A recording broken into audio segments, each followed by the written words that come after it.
ser organizado por mim, pelo amigo e colaborador do ISR, que é o Filho Silva, que está ali. E normalmente tenho só umas palavrinhas para fazer o enquadramento do resto do sítio. Na verdade, estamos quase a acabar. A 13 de fevereiro vamos ter outra sessão que será a última. E esta hoje é, como todas as outras, sobre a noção de interação de inteligência artificial com o mundo físico. No momento em que se fala muito, todos sabemos, da inteligência artificial, o impacto que está a ter nas nossas vidas, normalmente estamos sempre a falar daquilo que eu chamo de inteligência artificial no mundo digital. E aqui temos estado a falar da inteligência artificial no mundo físico. Já falámos nas cidades, já falámos na indústria, nos serviços em geral, já falámos também relativamente à sustentabilidade e hoje vamos falar na saúde, que é talvez uma das áreas em que tem mais importância, porque a saúde tem uma grande importância. Tivemos como é que se diz? Um ordem de Estado espetacular e, portanto, melhor ainda, para toda a gente motivada para a ação, que vai ser moderada pela minha colega Patrícia Figueiredo, que vou passar já a palavra, tem mais palavras. Obrigado, boa tarde. Obrigada, Pedro. Muito boa tarde a todos. Tenho imenso gosto em estar a moderar esta sessão de hoje, dedicada ao tema da inteligência artificial na saúde. Acho que é claro para todos nós que já tem um impacto imenso na saúde, a vários níveis, desde diagnósticos mais rápidos e exames mais precisos, também a eficiência das operações nos hospitais, nos serviços de saúde e nos cuidados de saúde até em casa, tudo isso. E é disso que vamos falar hoje. Tenho comigo uns convidados espetaculares, a quem agradeço desde já muito a presença. Infelizmente, um dos nossos convidados, o Dr. Henrique Martins, à última hora não pôde estar aqui connosco presente e deixou-nos um vídeo, que já vamos ouvir. E, portanto, o que eu proponho fazer é começar por apresentar cada um dos painelistas de hoje e pedir-lhes umas breves palavras de visão deles sobre este tema. E em seguida vou fazer-vos umas perguntas assim um bocadinho mais específicas e mais provocatórias. E por fim espero que vocês todos tenham as vossas perguntas também ansiosamente à espera de saírem para dirigirem aos painelistas numa terceira fase. Portanto, vou começar por apresentar o Dr. Henrique Martins, que não está aqui presente, que está mais longe, está no Japão. E isto não é teoria, nós fazemos isto, conhecemos pelas pessoas que estão mais longe. Dr. Henrique Martins é um médico internista de formação, é professor universitário da Universidade de Lisboa e é consultor em saúde digital, com uma experiência muito grande em políticas e transformações dos sistemas de saúde, com um percurso que cruza a prática clínica, a gestão de serviço e a investigação em e-health, saúde digital. E, portanto, ele é a pessoa perfeita para nos falar, de facto, como este setor está a ser transformado. E sem mais demoras, vou pedir à Bárbara, ou ao Sr. Emílio, por favor, para nos mostrarem o vídeo, que demora alguns minutos, mas peço a vossa atenção porque tem algo muito interessante para... Eu queria agradecer muito boa tarde. Eu queria agradecer e ao mesmo tempo pedir desculpas por poder estar fisicamente no encontro onde vamos ter estas conversas sobre inteligência artificial e saúde e no fundo esta provocação, como é que tudo isto acontece no mundo físico. De facto, a inteligência artificial é agora uma expressão, enfim, que ganha uma dimensão particularmente ativa. De repente, toda a gente está interessada, toda a gente está motivada e isso é positivo. Por outro lado, temos aqui um momento em que, ao nível do nosso país, em Portugal, podemos voltar a construir sistemas, neste caso, sistemas de inteligência artificial, com base, sobretudo, em opções low cost, low code, open source, que obviamente não são exatamente equivalentes a algumas opções comerciais que existem no mercado, GPT, Copilot e tudo mais, mas cada vez mais a evidência de que é possível utilizar ferramentas de inteligência artificial open source para, enfim, acho que com um atraso de 6 a 12 meses, ter resultados em potência e capacidade muito equivalentes. O que é que isto significa na prática? Isto significa na prática que os grandes desafios da inteligência artificial na saúde, na minha opinião, passam por os dados que nós vamos disponibilizar a quem está a construir estes sistemas. E, portanto, nós temos aqui que ter uma atitude altamente permissiva. Nós temos que permitir que as empresas portuguesas, os investigadores das universidades, as pequenas startups e as scale-ups tenham, de facto, um acesso muito rápido e muito generalizado à informação de saúde. Porque, senão, vamos ter soluções não portuguesas e, portanto, menos adaptadas aos dados, à realidade do nosso mundo físico. Porque nós temos que ter sempre consciência, agora fala-se muito em dados, os dados representam realidades, não é? Realidades físicas, realidades, vamos dizer assim, objetivas, mas realidades que, no caso da saúde, vão desde o mundo físico, a cirurgia, o procedimento cirúrgico, a existência de um tumor, tem uma fisicalidade num determinado espaço do cérebro, mas vamos até ao ponto de ter sintomas, queixas do doente, comportamentos do doente que não têm uma materialidade em si própria, mas que se manifestam em texto, por exemplo, o doente escreve, comunica verbalmente, ou vídeos que produz, a forma como interage até com o mundo físico, ou deixa de interagir. Portanto, nós sabemos que em certas doenças mentais a mobilidade é reduzida. Os doentes escondem-se, protegem-se, restringem-se nos seus movimentos no mundo físico, e isso é um indicador importante. Uma pessoa que tinha molado no seu bairro, fizia a sua vida, de repente está fechada em casa, não sai dali, isso pode-se ver muitas razões, pode ter tido um problema de locomoção, mas também pode ser um sinal visível, de alguma forma visível, através de tecnologias, GPS, Wi-Fi, vários tipos de localização, que nos vão dar aqui uma indicação indireta de qualquer coisa deixa de estar, pelo menos como era habitual estar. E isto é importante. A primeira ideia que eu quero passar é esta ideia de que há dados do mundo físico, há dados guardados nos sistemas de informação da saúde, mas também em outros sistemas, mobilidade, utilização dos serviços por um determinado indivíduo, podem constituir informação relevante para construir modelos. Por outro lado, nós temos, portanto, depois que utilizar essa informação e esses insights que a inteligência artificial poderá gerar para tomar alguma decisão diferente daquela que tomaríamos sem eles. Porque se não vamos tomar nenhuma decisão diferente da que tomaríamos sem a inteligência artificial, então não se justifica o custo. Porque o outro componente importante são os modelos matemáticos, os algoritmos, mas aqui há de facto novidades importantes que têm a ver com o acesso ao consórcio a um conjunto de oportunidades modulares que podem ser combinadas em soluções efetivas. A terceira grande equação que é preciso resolver é o nosso modelo de prestação de cuidados. Que tipo de cuidados de saúde é que nós queremos promover e como é que, ao caminho do doente, o self-care, utilizando ferramentas de inteligência artificial, pode eventualmente ajudar a permitir estas novas formas de cuidar.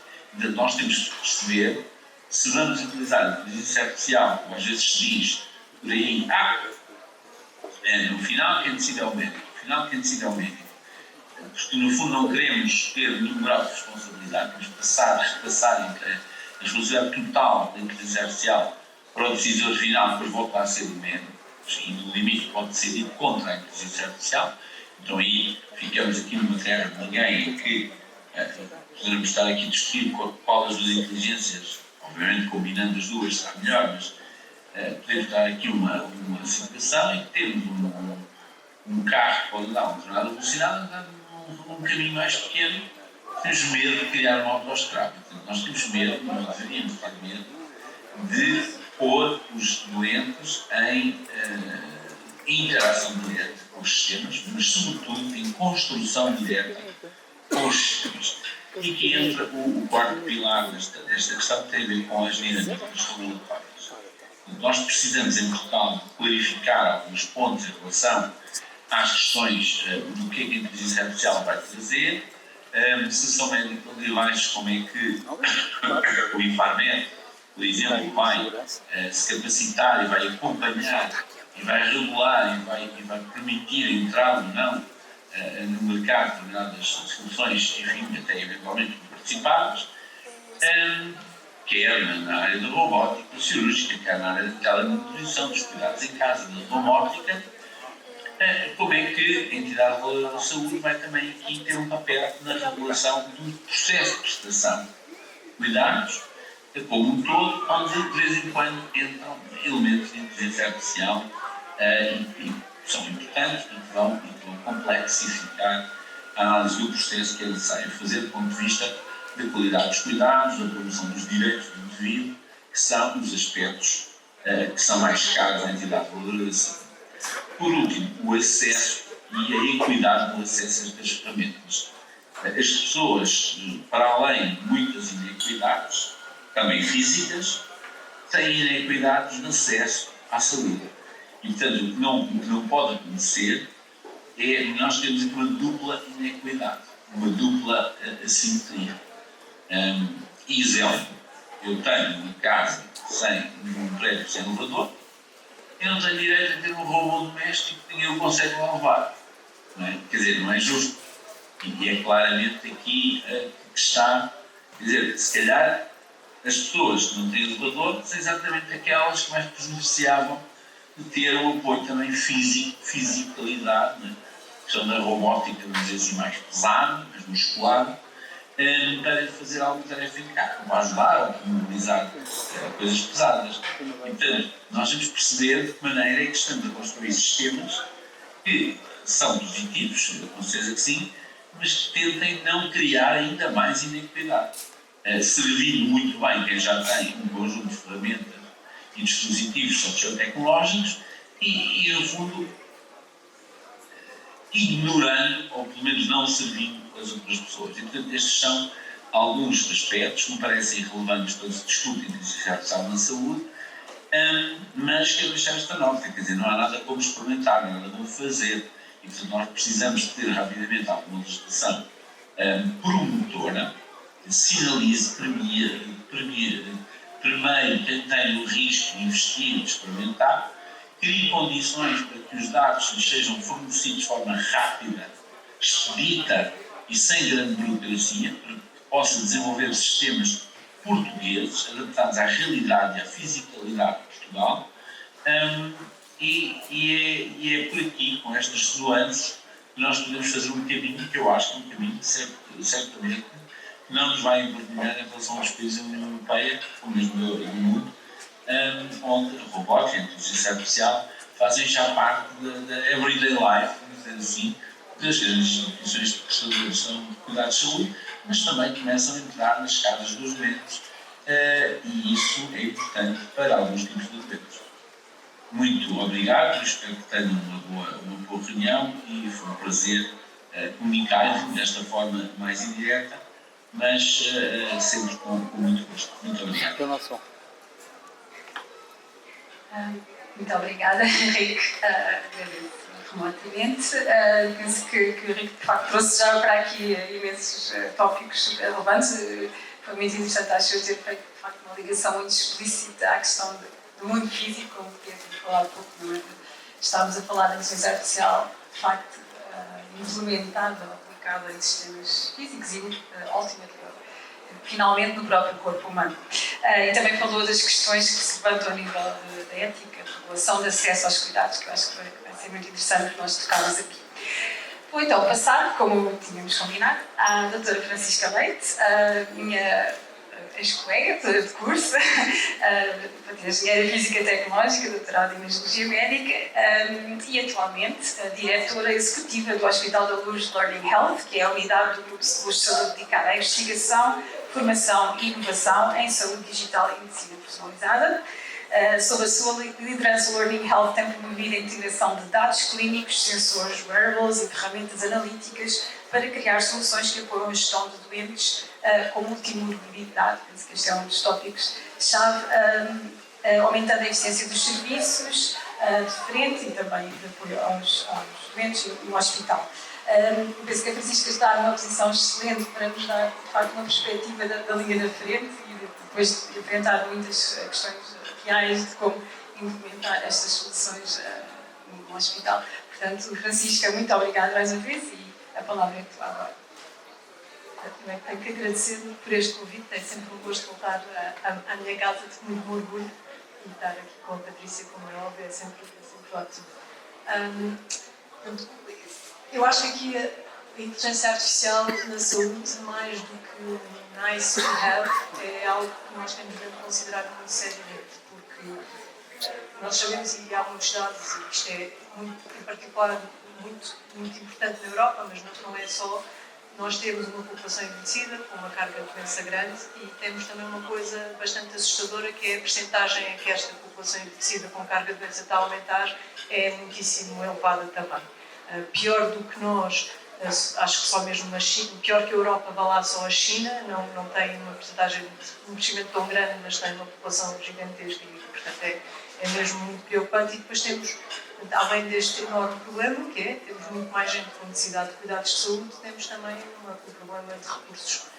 E, mais uma vez, isto não é só no Serviço Nacional de Saúde em Portugal, também no privado, e já agora não é só em Portugal, é na Europa, e já agora também não é só na Europa, é no mundo. Portanto, faltam profissionais de saúde em todo o lado, e isto reflete-se porque, de facto, as pessoas não têm o acesso aos cuidados que gostaríamos que tivessem.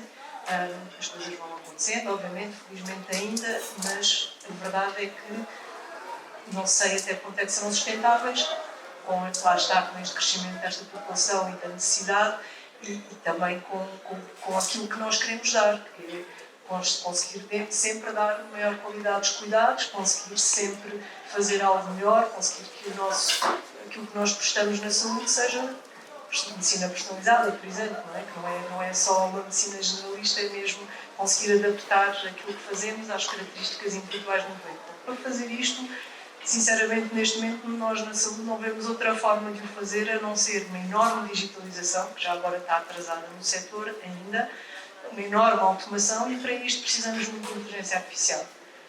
A juntar a isto, a saúde é extremamente complexa. Temos complexidade a muitos níveis, é um setor onde é primeiro de tudo um setor de trabalho em equipa, há muitas peças neste sistema complexo, há complexidade desde o nível da doença, ao workflow, a como é que se trata os doentes, são equipas grandes, multidisciplinares, com conhecimentos muito dispares. Para além dos médicos, precisamos cada vez mais dos engenheiros, são boas notícias para nós, mas de facto é aqui um sistema complexo. Portanto, é mesmo necessário, esta era a primeira mensagem que eu gostaria de passar, é mesmo necessário estas soluções.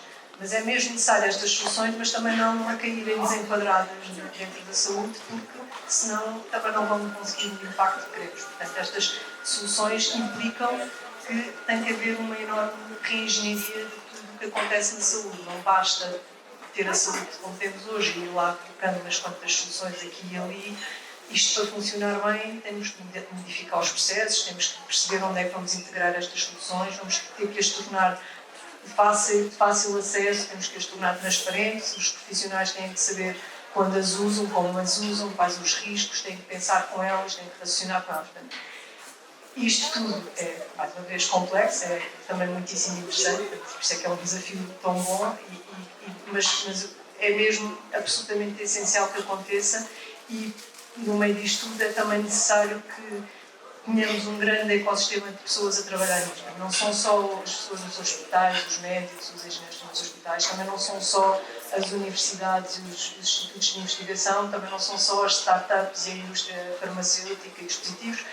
Isto tem que ser toda a gente a trabalhar em conjunto, tendo sempre em linha de conta, porque o que interessa no final do dia é dar os melhores cuidados de saúde ao doente. E também tem que começar antes, não é? Nós estamos muito habituados a ir tratar a doença, e agora fala-se muito de prevenção, e é mesmo essencial que se fale muito de prevenção, porque primeiro que tudo o que temos é que tentar que as pessoas não fiquem doentes, porque se não ficarem doentes, não tiverem que ir ao hospital, já é ótimo. Portanto, aguentar o mais tempo possível estas pessoas livres de doença também é algo onde a inteligência artificial pode e deve e tem muito a dar.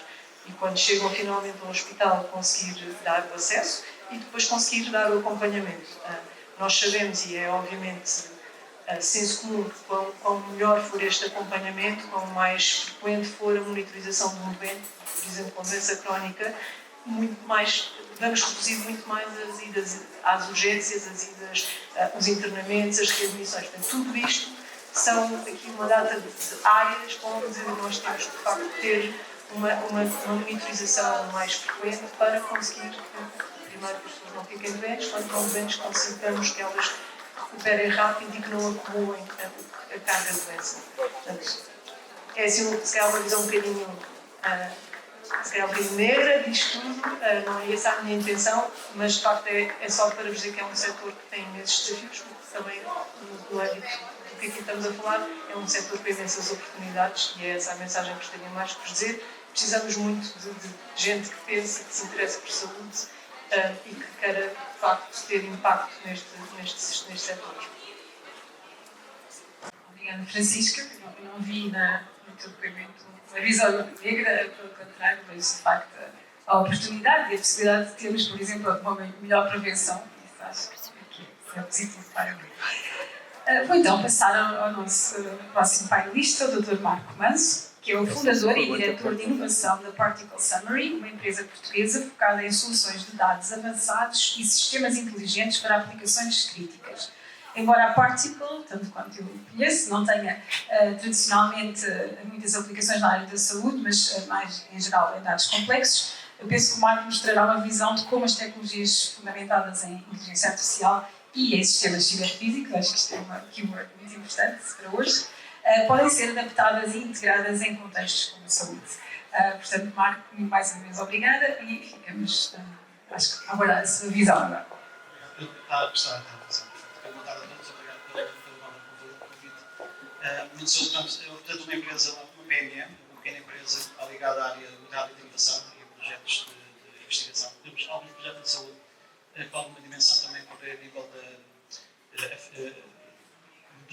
determinação de risco de mulheres entrando na menopausa na aplicação da cardiovascular. Estamos a aplicar com parceiros, não só de monitorização, mas também a nível da aplicação da AI, onde estamos a explorar a utilização de novas tecnologias, no fundo, de trazer os dados, os processos sobre isso e ver o que os modelos nos podem dar a nível de nova informação. Para entrar um pouco em contexto, nós temos, vendo os tempos em que estamos a viver, são tempos muito interessantes e muito rápidos, porque estamos a atravessar dentro do nosso espaço de quase uma geração, duas grandes transformações.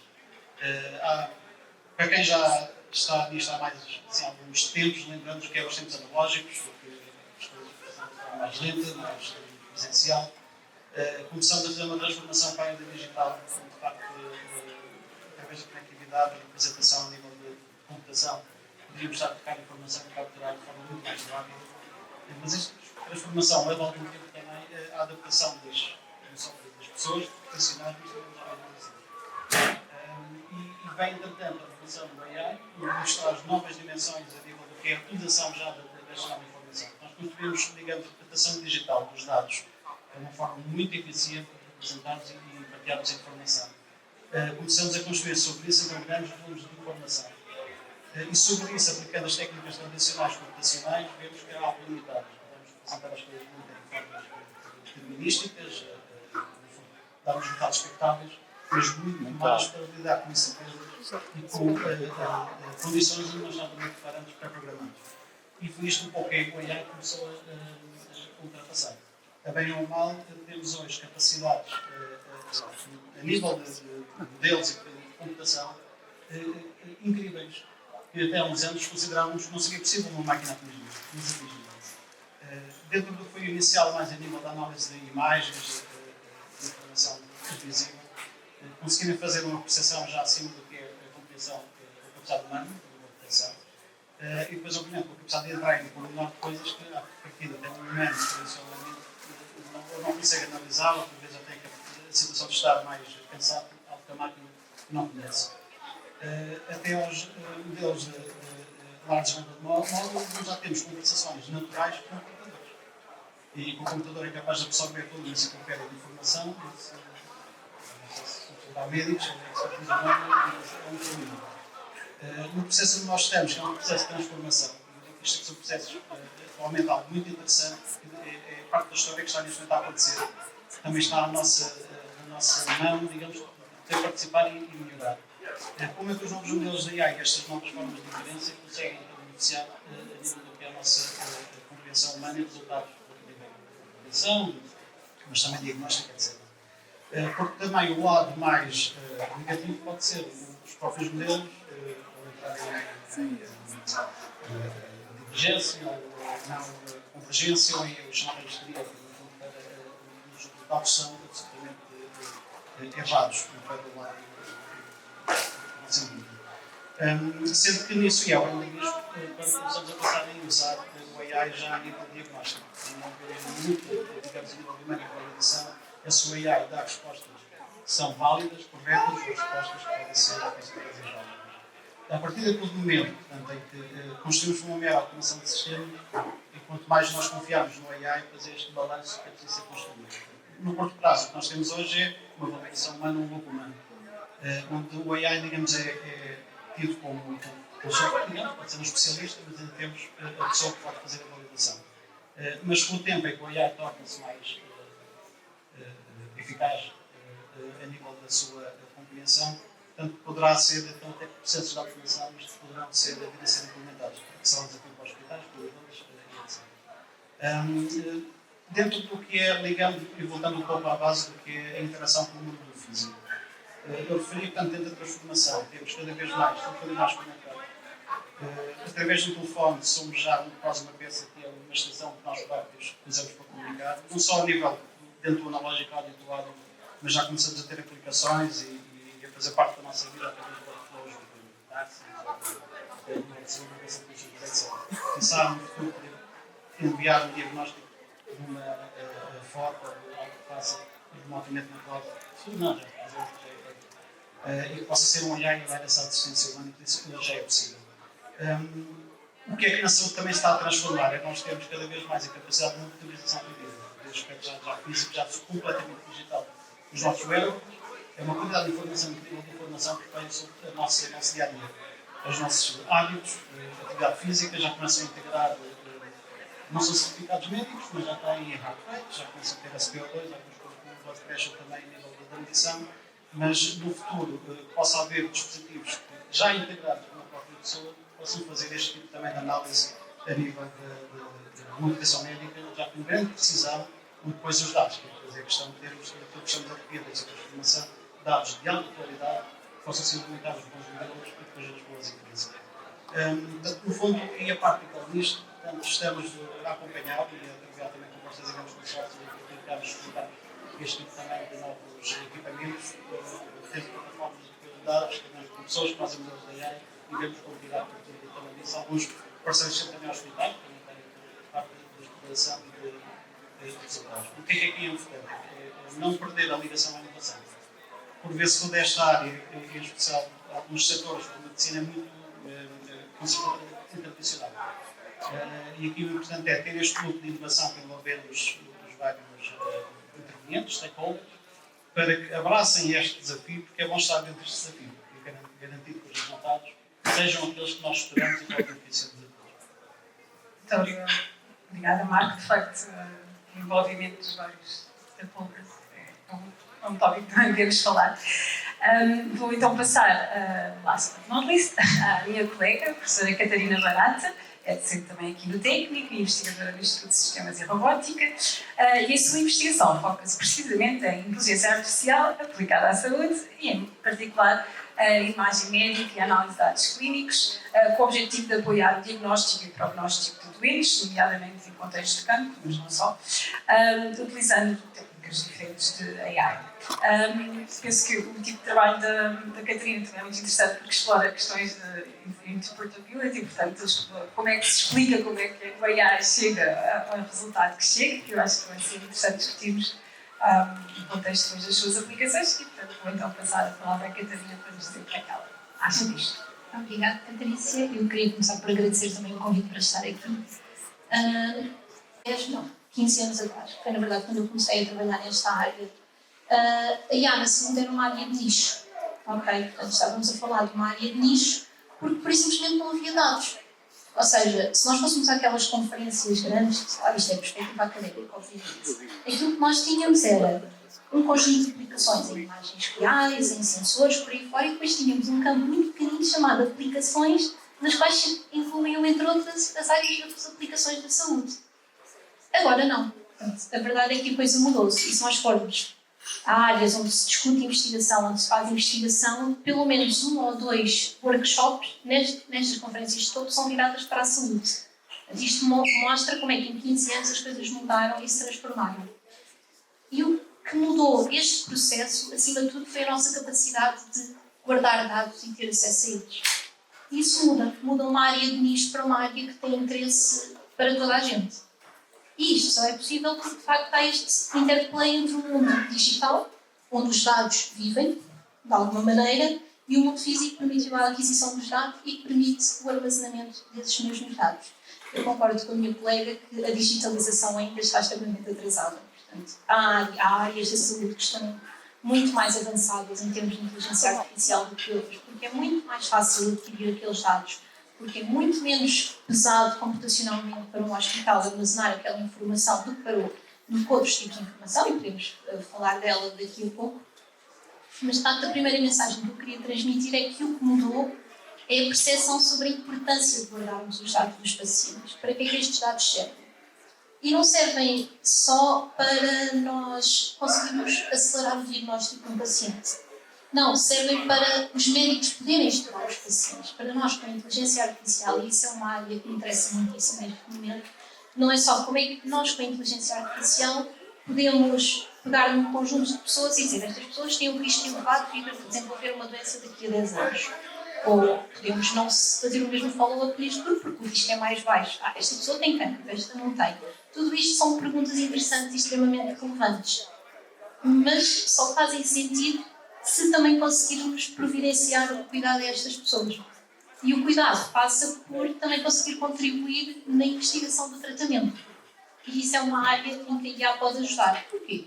Porque temos muitos dados, temos respostas, temos evoluções, temos linhas temporais dos pacientes que nós conseguimos estudar, mas que se calhar para uma pessoa ou um grupo de 2, 3 pessoas olharem para aqueles dados e fazerem estatísticas não é fácil. Mas estes algoritmos, a forma como estão construídos, com aquilo que nos permitem fazer, permitem-nos ter também perfis de pacientes, permitem-nos inferir, tentar retirar as relações de causalidade do que é que pode acontecer e que caminhos é que se podem seguir.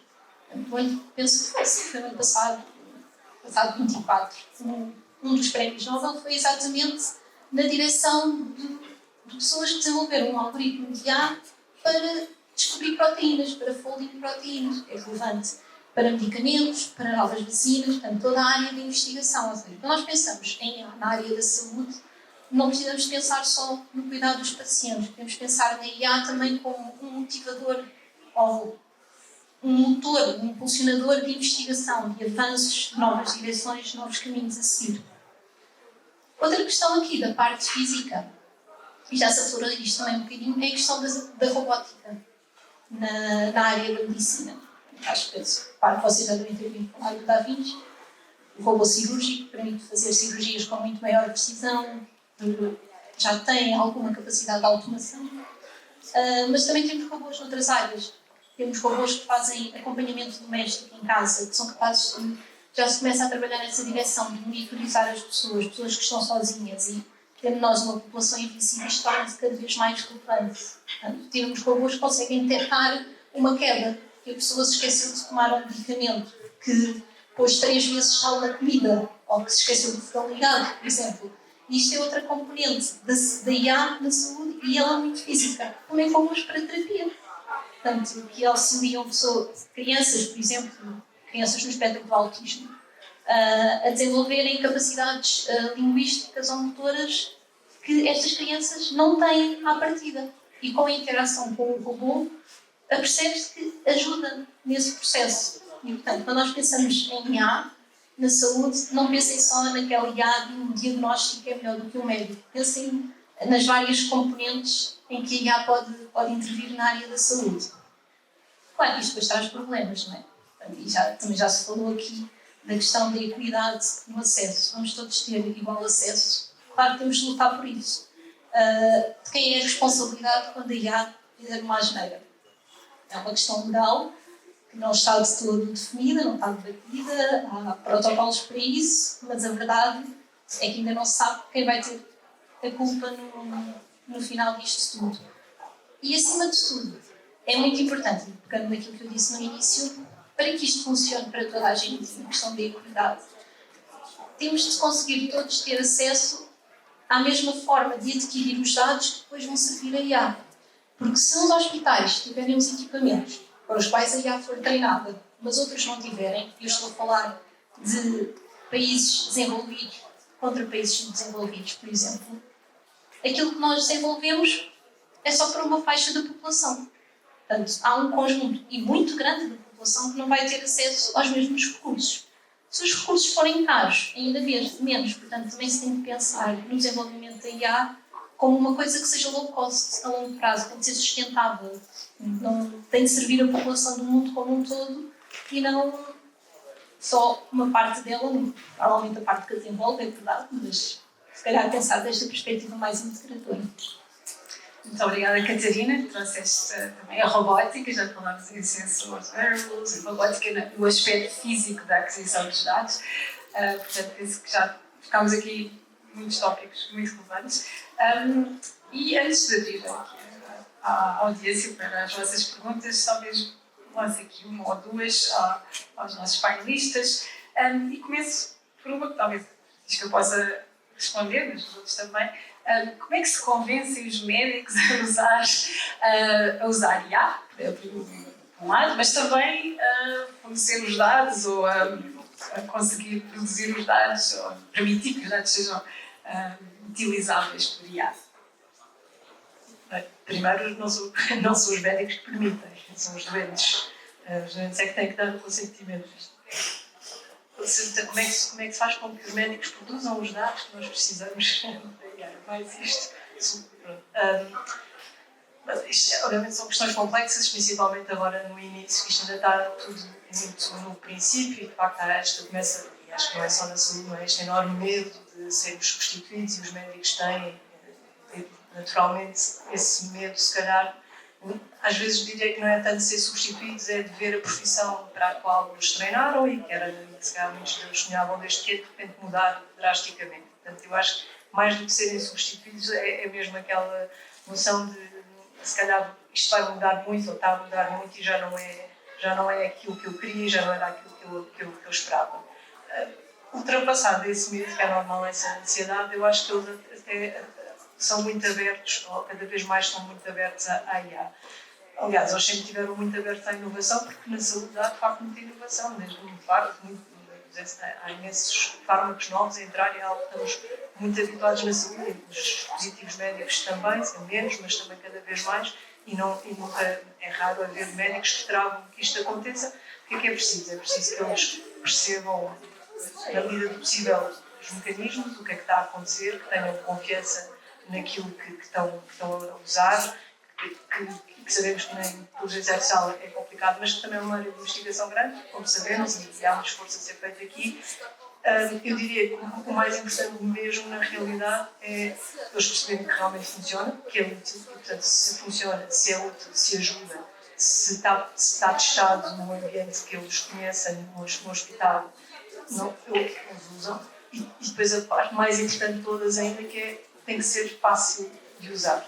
Se não é fácil de usar, se envolve muito mais passos do que aqueles que eles estão habituados, se é uma aplicação que tem que se abrir mais 2 ou 3 ou 4 ou 5 janelas e mais 20 cliques do que eles já têm que fazer no seu dia-a-dia, a partir daí pode ser a aplicação mais espetacular do mundo, mas dificilmente os vamos conseguir pôr a usar, porque de facto eles têm um tempo contado, têm muita coisa já que têm que fazer durante uma consulta, e, portanto, se é difícil, eles não vão usar.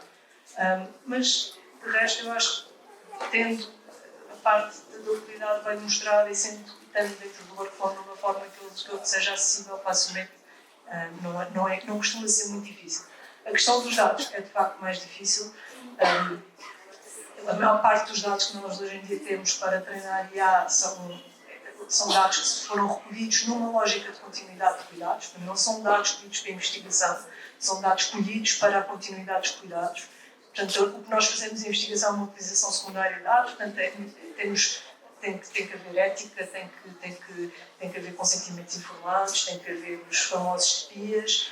O AI ainda tem mais regulamentação em cima, com o AI tudo isto. Portanto, esta parte mais de utilização secundária de dados é complexa, mas portanto, acaba por ser muitas vezes difícil, aliás, como também já ouvimos o desenvolvimento destas soluções, mas também é uma área em que cada vez mais, também como o Marco estava a dizer, à medida que tivermos cada vez mais sensores, cada vez mais colheita de dados com uma enorme granularidade que acompanha estes dados colhidos por doentes e por estes sensores humanos, cada vez mais vamos ter dados que nos vão permitir treinar muitas e novas soluções.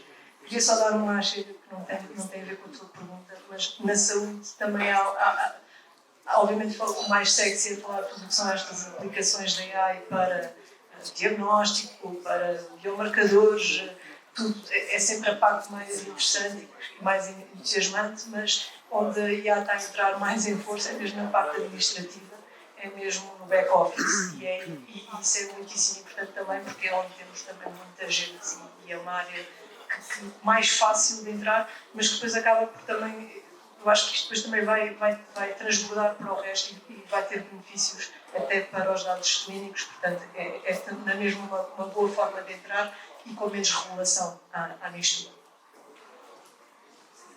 Não sei se algum de vocês acrescentou alguma coisa, talvez em relação à questão dos dados, que também já falou há pouco, que de facto há 15 anos não havia dados, agora mas continua a ser um grande desafio, não é? Portanto, não sei se queres partilhar um bocadinho, ou o Marco talvez tenha falou dos sensores e da profusão de dados, mas sei que não é assim tão óbvio e integral.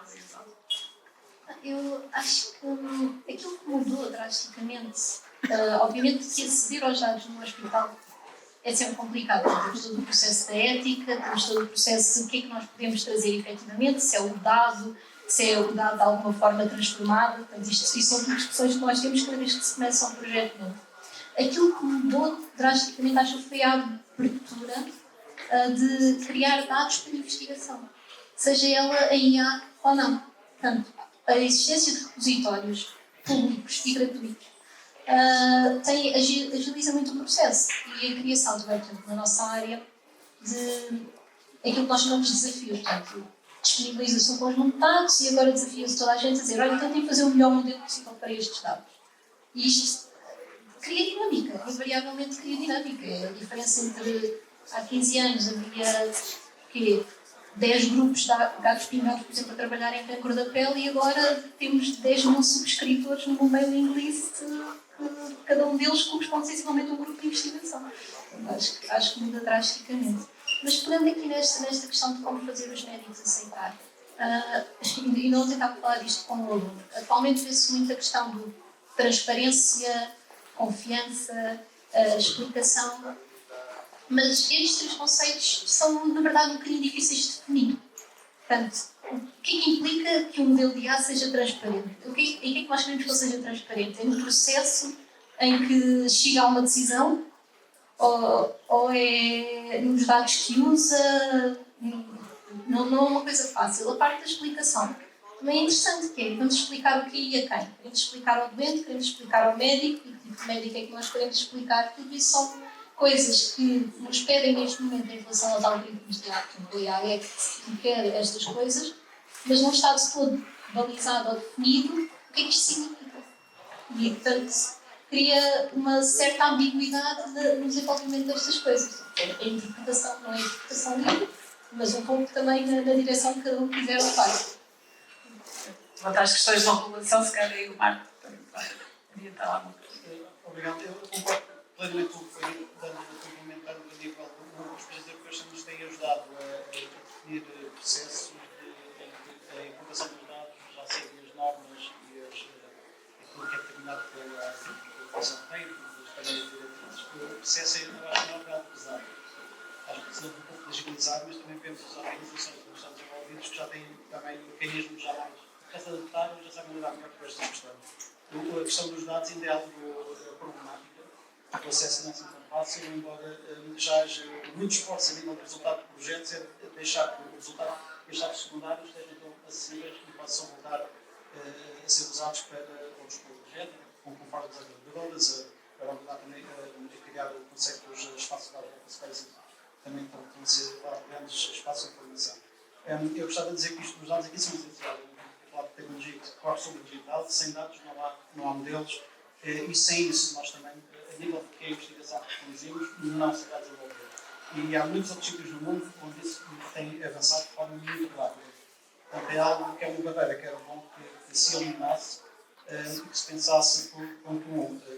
Avançar no digital e pensar numa forma de partilhar dados para o futuro, obviamente, os projetos seguidos, alguns dados secundários mais fáceis que já está a ver a parte de, portanto, complementando isso, a nível da regulação, a regulação também a nível da Europa é muito, quer fazer as coisas da forma mais correta, tem muita aversão ao risco. Criam muitas barreiras que podemos dizer são muito necessárias e positivas a nível de ser consideradas de implementação.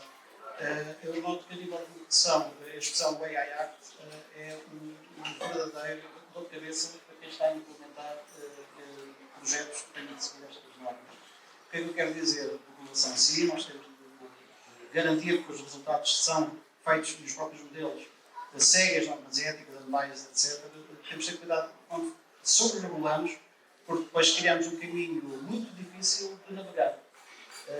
E depois também em comparação em cenário competitivo que a Europa está, comparamos com outros países que estão menos regulados, acima de tudo a nível de investigação, onde é um caminho exploratório, muita regulação não ajuda ao desenvolvimento. Depende de existir, Mas o AI é que não é português, não é? Portanto, exato. Estou a falar de regulação muito bem. Eu, Sim. Obrigada, pois de facto isso é um dos desafios, era uma das perguntas que eu tinha, o que é que gostaríamos, o que é que idealmente poderia melhorar o desenvolvimento da AI em saúde a nível regulatório. Não sei se há alguma proposta ou se queixam, não é? De sentir que há aqui alguns obstáculos ao desenvolvimento. Haveria alguma coisa que poderia de facto ajudar? Geral, comentário específico seria do que diz respeito ao trabalho de investigação e desenvolvimento não aplicado ao mercado, são quase algo exploratórios, a regulação deve ser mais facilitada. Eu não estou a dizer para tirar travões, mas para que se permita, o esforço que é necessário em produzir um projeto para cumprir com todas as novas regulamentações é permitido. Como a minha não tenho capacidade de ter parceiros, já tive a apresentação desses parceiros, para que consigamos cumprir aquilo que é necessário. E é verdade, os modelos saem mais da norma, etc. Mas o esforço é tremendo. Ok. Eu tenho aqui uma pergunta que gostava de fazer só que é sobre os wearables, já falámos aqui várias vezes, e trazer-nos àquela questão que a Francisca lançou, de cada vez mais podermos monitorizar a nossa saúde e prevenir a doença. Até que ponto é que isso já está a ser feito? Até que ponto é que se pode integrar os dados de um anel, de um smartwatch, que um paciente usa nos cuidados de saúde? Pode dizer, mas também não é fácil às vezes. Portanto, nós esquecemos muitas vezes vou contar uma história curiosa, não sai daqui, mas quando nós começámos a integrar dados do wearables na luz, no meio-luz, esquecemos que se calhar se fôssemos considerar que íamos integrar todos os dados que estávamos a receber, íamos rebentar com os nossos servidores em 2 segundos e, portanto, mesmo estas coisas às vezes a pessoa não pensa logo nelas e, portanto, se tivermos já um passo atrás e pensar se calhar não pode ser medido cada segundo, se calhar temos que ter aqui algum cuidado, mas é algo que obviamente é útil, é importante, vai ser cada vez mais usado e ainda antes de chegar aos clínicos é importante até para nós, não é? Na lógica da prevenção, na lógica do diagnóstico mais cedo possível, envolve muito o nosso autocuidado e o nosso, desculpem a palavra em inglês, o nosso empowerment. quanto mais nós nos conseguimos monitorizar a nós próprios, e estamos a ver isso com os Whoops e com os iWatches e com tudo, mais facilmente depois também conseguimos ver qual é os nossos baselines e detectar quando é que alguma coisa não está bem. Eu acho que isto vai ir por aí cada vez mais, acho que é raro quem é que não tem um iWatch neste momento, ou seja, o que for a medir alguma variável. Vamos conseguir cada vez medir mais. Temos a dificuldade de regulação, lá está, para não variar, tudo isto é dispositivo médico, normalmente são dispositivos médicos classe 2A, já é preciso muito dinheiro para investir para conseguir ter isto aprovado e a funcionar, mas vai ser por aí de certeza que o caminho vai andar e isto permitirá de facto dar um salto quântico na capacidade que nós vamos ter de conseguir antecipar e tratar e acompanhar os doentes. Isso não há dúvidas. E não é só nisso, mesmo no UK é o conceito de virtual ward, não é? O paciente é libertado do hospital, vai para casa e continua a follow-up em casa através não só de um smartwatch, mas de outros sistemas de monitorização também, bandas que podem ser postas na cama para monitorizar a respiração e o sono, ou seja, não tem só a ver com tentar diagnosticar o mais cedo possível ou tentar antecipar um problema, é também para gerir a ocupação hospitalar, que à medida que a população vai envelhecendo e as pessoas vão necessitando cada vez mais cuidados de saúde, vai ter de ser uma decisão que vai ter de ser feita. Quem vai para casa, quem fica no hospital, e isto pode ajudar no acompanhamento, não só o smartwatch, mas também outros tipos de sensores domésticos. A questão é como integrar aqueles que nós já usamos sem nenhum médico nos mandar usar. São coisas que ainda têm que se operacionalizar, suponho eu. Talvez só mais uma pergunta antes de eu abrir aqui à audiência, que tem a ver com a medicina personalizada, de precisão. Não sei se quiserem comentar, porque eu vejo que a inteligência artificial tem obviamente um grande potencial para construir modelos do próprio paciente personalizados e com isso oferecer melhores soluções terapêuticas e previsão de prognóstico, etc. Mas, Catarina, e vocês falaram na possibilidade também da criação de desigualdades no acesso e no facto dos modelos terem possivelmente enviesamentos. Portanto, não sei até que ponto a medicina personalizada é especialmente suscetível a estas questões éticas. Se querem dar um comentário sobre isso.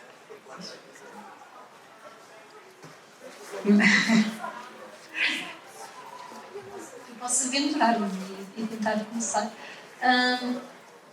Eu acho que isto traz um problema, parece que começa a ser para a volta dos dados, mas parte do problema é sempre esse, que é quanta informação é que nós precisamos para tornar uma coisa de facto personalizável.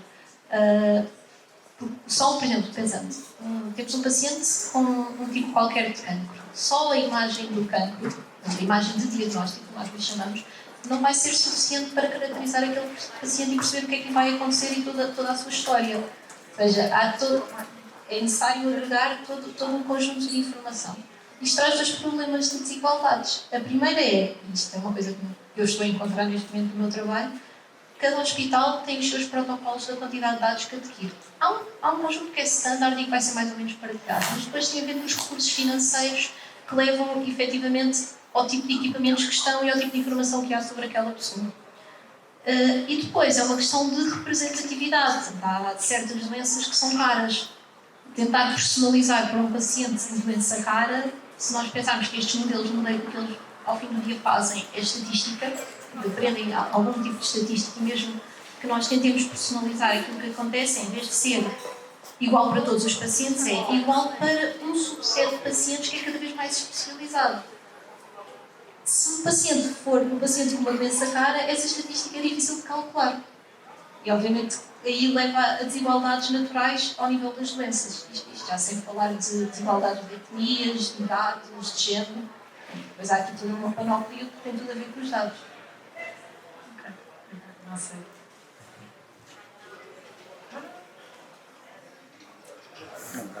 Uma nota só a nível de dados, uma das questões aqui que pode ser muito importante é a Europa também tem dado alguma atenção nessas dados, para que se possa aumentar o nível do que é o conhecimento, mas também, e através da criação de data spaces, a informação também fica mais acessível.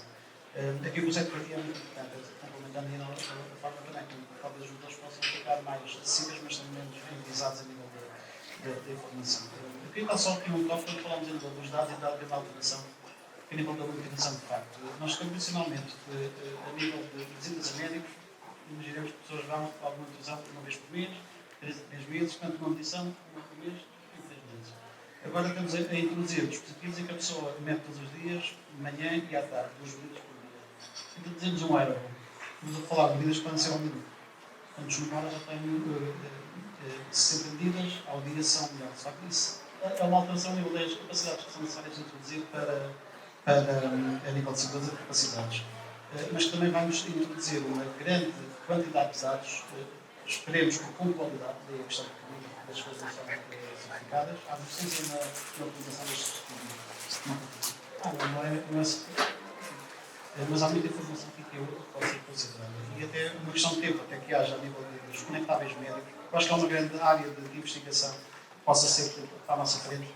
É como fazer estas coisas como sejam mais naturais de usar, quase nem incorporado, para ser monitorizado de uma forma conversativa, de forma de consentimento, mas que daí a informação seja retida de forma automática e informação ao isto talvez contribua tudo para que até o nível do que é a vida dos modelos, o número de resultados de produção Sim, completamente de acordo com isso. Só também aqui só dar uma lembrar que a medicina personalizada implica não apenas dados clínicos, mas também todo o tipo de dados. E nós sabemos que há uma coisa que são social determinants of health e que são tudo que vai para além dos dados que são colhidos em ambiente hospitalar e que pode até ter lá está o nosso código postal, onde é que vivemos, com quem é que nos relacionamos, todo um conjunto de dados que são colhidos em muitos outros sítios e de outras fontes que não apenas aqueles que são dados tipicamente de saúde. E esses dados é que vão permitir uma medicina verdadeiramente personalizada, porque nós sabemos também que o nosso estado de saúde ou doença na realidade depende muito mais desse outro tipo de determinantes sociais do que muitas vezes depende daquilo que nos é feito dentro dos hospitais ou dos medicamentos que estamos a tomar. Portanto, para conseguir uma medicina personalizada vai muito além do que é que são os dados de saúde e da colheita destes dados de saúde e, portanto, vamos mesmo ter que pensar como é que vamos integrar isto tudo. E lá está, mais uma vez, a partir daí o IA deixa de ser um nice to have, porque é absolutamente impossível olhar para estes dados todos e conseguir uma medicina personalizada sem ter IA a analisar e encontrar padrões. Depois há outras questões que se começam a pôr a seguir, que é como é que nós vamos distribuir aquele medicamento que é feito só para aquela pessoa naquela doença de uma forma que seja economicamente viável, que são perguntas que não... E como é que isto vai mudar tudo o que está à volta da saúde, toda a indústria farmacêutica, todo o delivery, enfim, perguntas para as quais eu claramente não terei resposta, mas que vão ser importantes responder rapidamente não, porque ainda vai demorar todo um tempo, mas são coisas que vamos ter todos que pensar. Qualidade dos dados, como eu já referi, os data spaces que vão ser, começando pela saúde, construídos na Europa, acho que vão ajudar muito a termos aqui dados que sejam de melhor qualidade e que consigamos aproveitar melhor para aquilo que vai ser cada vez mais a investigação e estes novos algoritmos. Muito obrigada. Está na hora de ver se alguém tem perguntas na audiência. Quero colocar os nossos especialistas. Ninguém está aí ansioso? Está ali. Alguém? Agora eu tenho o microfone.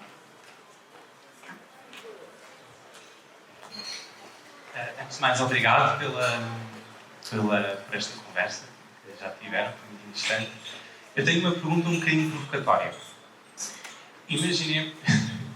Imaginemos que estamos a falar de um determinado médico que tem que tomar uma decisão sobre um tratamento ou sobre um diagnóstico e que tem à sua disposição um modelo que se calhar até é muito bom, mas eu creio que o médico olhará principalmente para tentar perceber se o resultado que aquele modelo me dá, a predição que aquele modelo fornece, é de alguma maneira coerente com aquilo que ele pensa, porque a decisão final será do médico.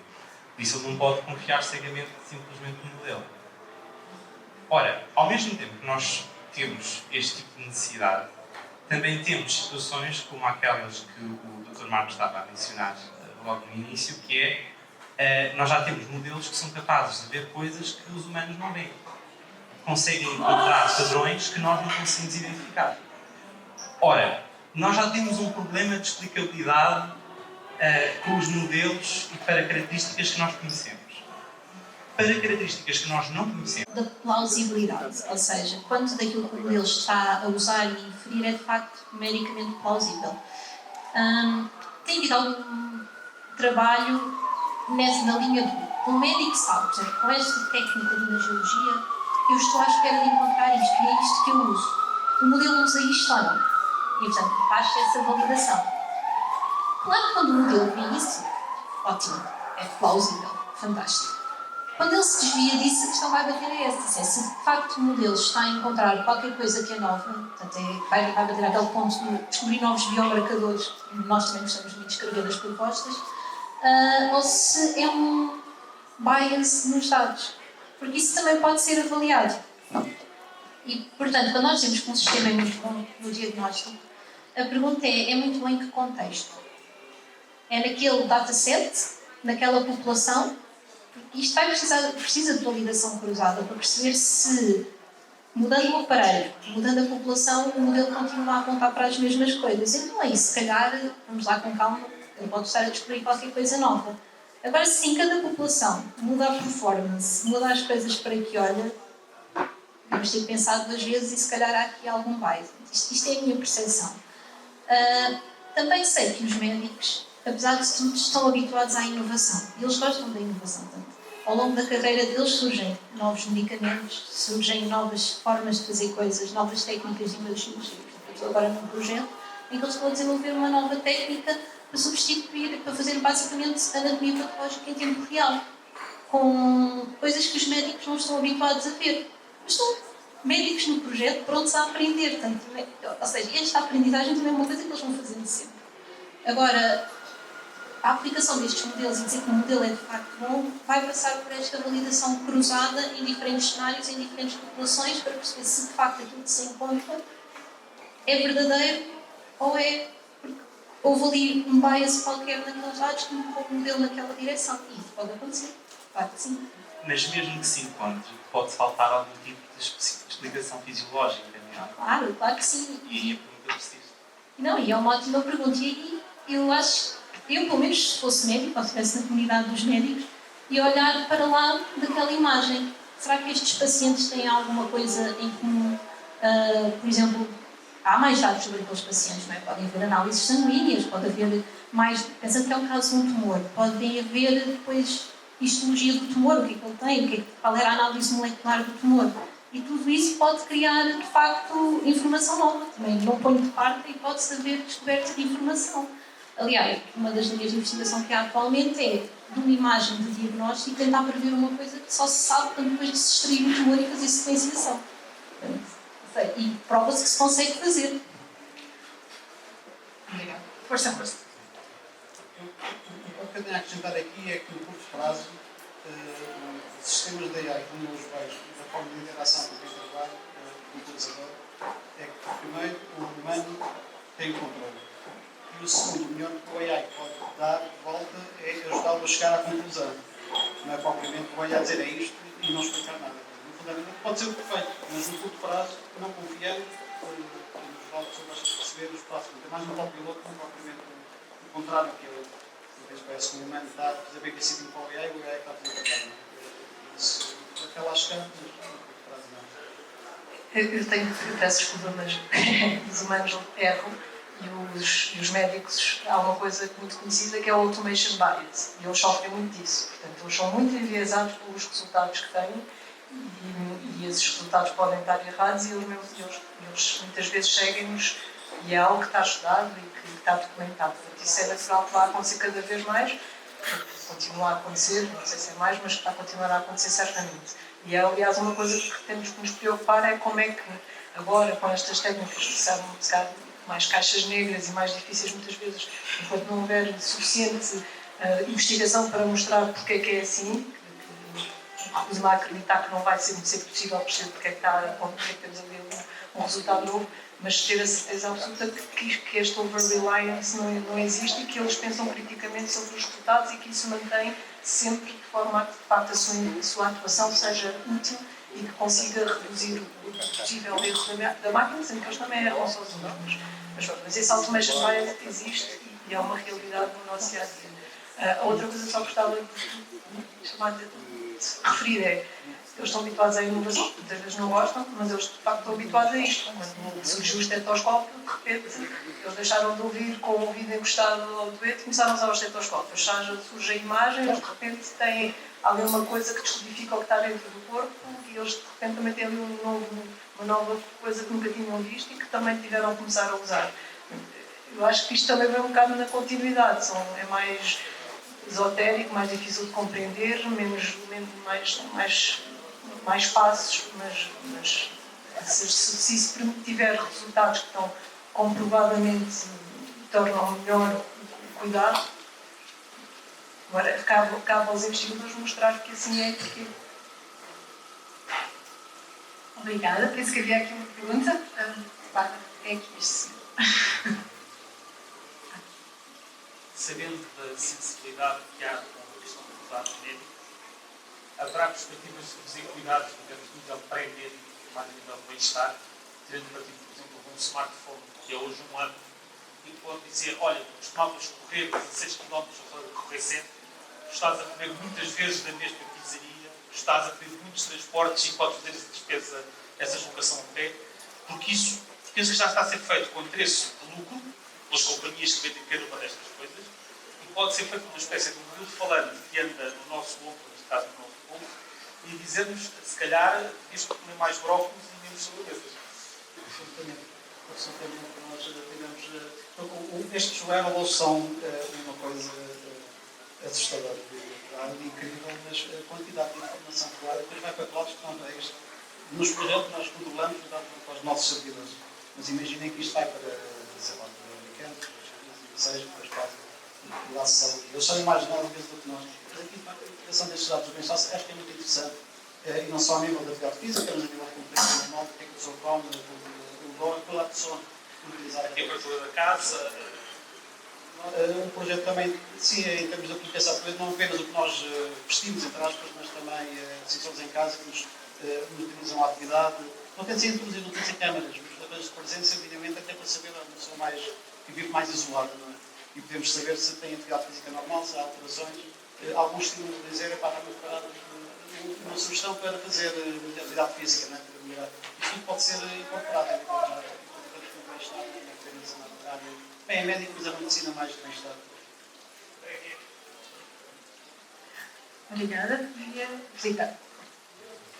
Olá, boa tarde. Eu primeiro queria agradecer esta iniciativa, porque eu acho que é mesmo no tempo necessário, e falar um pouco também aqui do resto da comunidade EFT, que nós trabalhamos na área de saúde. Portanto, é muito bom ouvir estar presente nestas iniciativas e ter o vosso feedback também da indústria, das unidades de saúde. Eu não tenho propriamente perguntas, só pedir o vosso comentário em dois aspectos, focados no indivíduo. Nós falámos aqui muito dos dados, da inteligência artificial, e penso que foi a Francisca que disse logo no início, os dados são do fim de cada um de nós individualmente. E a minha pergunta é, qual o nível de entusiasmo, de disponibilidade dos, não só pacientes, mas dos indivíduos, vamos falar no caso de um hospital, têm para aceder a esses dados, e qual o nível de informação que têm para compreender se querem ceder ou não. Certo? Um pouco. O outro, muito rapidamente, que é fundamental e que é o nosso caminho da medicina personalizada. Eu trabalho na área da medicina nuclear, portanto também estamos a caminhar para aí. Que é também, e aqui se calhar um bocadinho interpretatório, quão perto estamos depois de poder providenciar essa medicina personalizada a quem cede esses dados e quem contribui para o desenvolvimento desses modelos. Portanto, eu sei que as minhas são questões sem resposta, de momento, mas queria ouvir um bocadinho a vossa opinião sobre estes dois tópicos focados no motivo. Obrigada. Portanto, um doente, para aceder os dados, tem sempre que assinar um consentimento informado, e este consentimento informado tem que dizer exatamente o que é que é o estudo, quais é que são, o que é que vai acontecer, o que é que vai ser feito com esses dados, qual é que é o objetivo, tudo isto tem que estar descrito, o doente tem que consentir, tem que compreender, tem que consentir e pode retirar consentimento. A nossa experiência depende muito do que é o estudo. Normalmente depende muito se tem que ir muitas vezes ao hospital, depende muito de quanto trabalho é que vai dar, depende muito do que é que estamos a pedir, mas normalmente temos sempre doentes que aderem. Se for, por exemplo, um fármaco, normalmente na oncologia, se ele for elegível, muitas vezes obviamente a última hipótese, pode ser mais fácil conseguir. Nestes estudos mais de dados digitais, às vezes é mais complicado porque implica ter que andar com o relógio ou qualquer coisa. Mas temos ainda pouca experiência dentro do hospital, já temos alguns estudos, temos conseguido doentes, eles entusiasmam-se, costumam reagir bem. Portanto, até agora a experiência é positiva, mas tenho muito pouca amostra ainda para poder dizer. Talvez o Marco tenha. Posso ver em relação a dois projetos, tivemos um em curso no ano passado. É interessante quando sendo que é para o bem comum, as pessoas estão dispostas a contribuir. Às vezes vê aquelas instituições como hospitais que não querem se dar. As pessoas em si podem estar mais disponíveis, embora dá para a pessoa quando está no hospital. Cada vez que vão dizer que há contribuir com algo importante, podem fazer. Também contribui quando fazemos convites e chamadas para participarem dos estudos e projetos de natureza, disseminamos a informação, porque queremos também a processar certas condições que não são tão informadas, não faltam benéficas. Há aqui uma questão muito interessante, todos dizem que é que isso não pode beneficiar de tecnologias ou o que é que seja, pode beneficiar a pessoa. Essa ainda é uma equação que temos que pensar em como resolver bem. Muitas vezes os projetos europeus param e continuidade. E há uma aplicação que as pessoas possam no dia a dia, não é tão comum. E eu acho que é algo que nós temos de fazer mais força para que o resultado dos projetos saia informação, disseminação, até soluções que possam ser usadas no dia a dia das pessoas, sendo depois a parte de sustentabilidade aqui também económica e financeira tem de ser pensada. E as coisas funcionam não é com os poderes, não é como é que podemos pôr a funcionar. Mas não é muito difícil, os custos não são necessariamente muito altos, uma escala pode ser uma população de uma área, até nacional, portanto é fácil atingir esta escala. Mas é algo que podemos pensar. Eu acho que estamos num fator ainda um pouco deficitário, que é o alto material dos projetos. Por acaso, a questão da vontade das pessoas, dos pacientes, de participarem, de serem ajudados, é uma questão interessante. E tem sido reportado um bocadinho, pelo menos na minha área, que isto cria um bias também, porque depende muito da demografia da população. Ou seja, a willingness de participar não é igual, não é uniforme entre todas as pessoas. Há estudos em que, claro, se for um medicamento e se for a última hipótese, eu acho que todas as pessoas têm muita vontade de participar. Randomized control trials, por exemplo, em que alguns vão ter direito à intervenção, outros não vão. Nós já temos uma experiência, por exemplo, com isso na robótica, em que temos de nos comprometer no agreement com os pacientes, que depois, se provar que aquilo tem efeitos positivos, então o grupo de controle vai passar pela mesma experiência. Portanto, nós já passamos por casos desses para que, no fundo, aumenta a vontade das pessoas de participarem no estudo, porque isso pode ser um fator de recusa, não serem sujeitos eles à intervenção. E eu concordo também aqui com o Marco que, de facto, depois a fase da transferência ainda está longe, ou seja, nós fazemos e desenvolvemos, mas depois transferir para o público, que no fundo é a verdadeira componente da inovação, ainda há aqui um desfazamento, pelo menos ao nível da investigação académica, aquilo que se desenvolve para depois passe para o mundo real. Obrigada. Mais alguma pergunta? Depois eu estava a pensar que esta última pergunta da Filipa tem muito a ver com os riscos que a população em geral percepciona da concessão dos seus dados, portanto, da aplicação da inteligência artificial. Não sei se vocês acham que é possível desmistificar um bocadinho os riscos que as pessoas em geral sentem, ou pelo contrário, que acham que sim, que devem estar preocupados quando dão autorização para partilhar os seus dados. A partilha de dados para a investigação clínica é regulada para 3 vezes. Primeiro, em Portugal, temos uma lei de investigação clínica que regula tudo aquilo que são dados clínicos. Portanto, logo aí, como disse, se for um estudo prospectivo, tem que haver consentimento informado, tem que haver um DPIA, tudo isto tem que existir. Há esta primeira lei de investigação clínica, depois há o RGPD, como sabem, depois há o AI Act, depois se for um dispositivo médico, há o Medical Device Regulation, portanto isto é amplamente regulado. Se não for um estudo prospectivo com consentimento informado, é que o doente explicitamente sabe o que vai acontecer e dá o seu consentimento.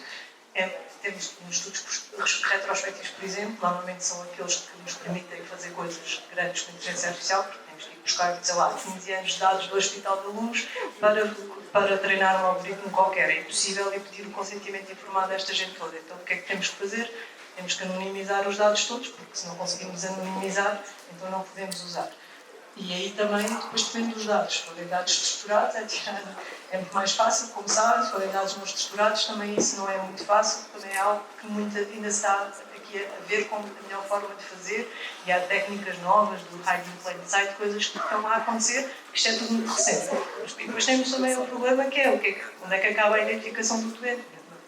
Temos uma estante de outra vez que eu nem sei agora que se não é com a Catarina, mas acho que não.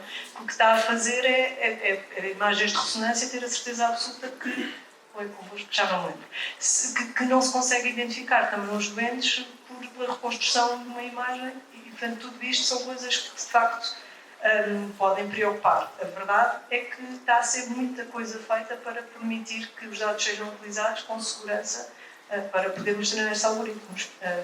Eu, em particular, falando por mim, nunca me importaria que os meus dados fossem usados, mas, claro, o que temos que dar é a certeza e que são usados com cuidado e que ali não vão resultar nenhum potencial perigo. O medo do AI é assim, eu penso que com todas as novas tecnologias que são introduzidas, quando as notícias desta natureza vai haver soluços, vai haver trambolhões. Há caso de se o ChatGPT já levou a situações de suicídio, né? E sabe-se lá mais o que, a nível de tecnologias que ainda são recentes, são na sua infância e ainda. A engenharia, eu gosto de determinismo. Eu sei entrada e saída, sabemos o que é que o sistema produz. Mas os sistemas tipicamente tradicionais são limitados. Portanto, o AI traz-nos coisas fantásticas, mas não tem controle absoluto.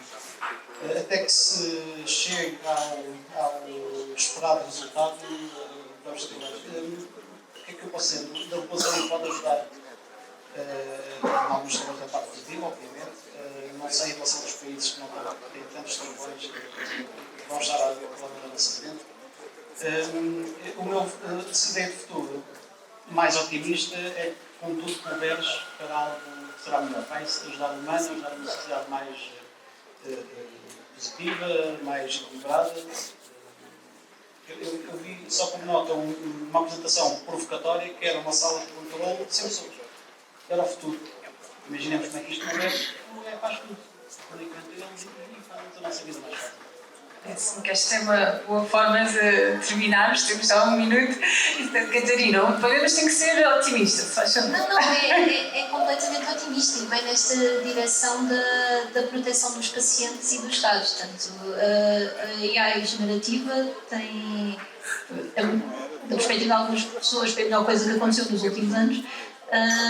E é uma área que pode ser muito útil nesta da proteção dos pacientes, por exemplo, porque em vez de trabalharmos com o paciente verdadeiro, criamos um protótipo daquele paciente que supostamente está anonimizado, não é identificável, tem as características do paciente, mas não é o paciente. Ou seja, quem desenvolve estas ferramentas tem estas preocupações.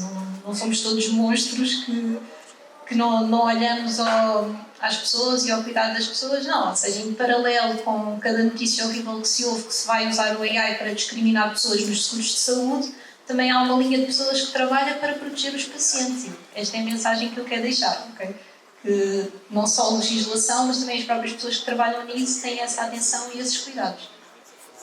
Obrigada, Catarina. Acho que foi de facto positivo e eu pessoalmente acredito que vai ajudar-nos, a IA vai ajudar-nos realmente a sermos mais saudáveis e que vai acontecer tudo muito rápido. Não sei quem é que disse aqui que se calhar isso não vai demorar muito tempo, se calhar vai demorar menos do que nós pensamos. Muito obrigada mais uma vez, Francisco, Marco e Catarina, e muito obrigada a todos vocês por terem ficado. Foi um prazer estar aqui a conversar e até à próxima, não é, Pedro? Queres?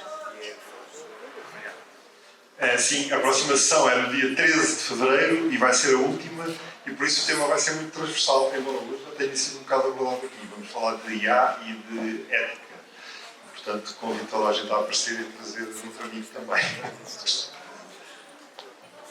Obrigada.